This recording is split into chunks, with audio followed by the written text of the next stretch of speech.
21st century learning, it's this it's a vague, broad idea, but it involves this idea that instead of students kind of being told things, that students are now going to be more discoverers because facts can be found in an instant. So I think the kind of learner I am is definitely very self-directed, and that is why, I think I thrive in learning new tools. I mean, I've learned so many tools at a sort of a shallow level. I mean, it's not some tools we use so much that we know very well, very deeply. But some tools, I just like to just try them, and I'll open them and maybe I'll do one presentation with the tool, just to get a feel for it.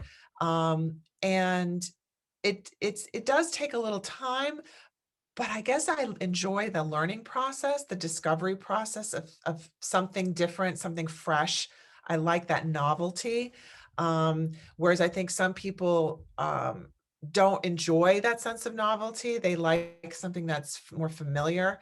So it's sort of, I think, has to do something with learning style and approach, but it's conducive for this kind of environment because we're in a setting now where we're forced to learn.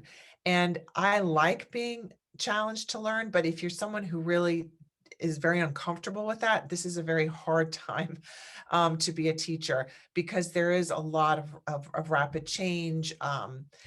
For example, even let's say Zoom. Now I'm very, very familiar with Zoom, and I was just asked to do a presentation using Teams, Microsoft Teams, and I'm not a Teams person. I've never used Teams, but I'm going to learn it. And I think the once you start to learn one kind of system, you can bring those ideas over.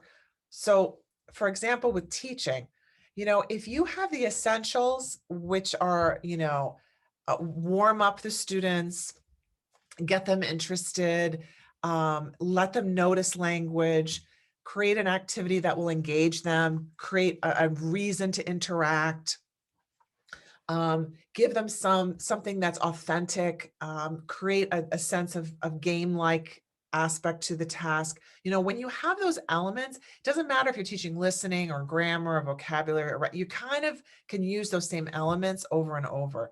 So I think I feel the same way like with a lot of the technology tools. For example, you're using Padlet.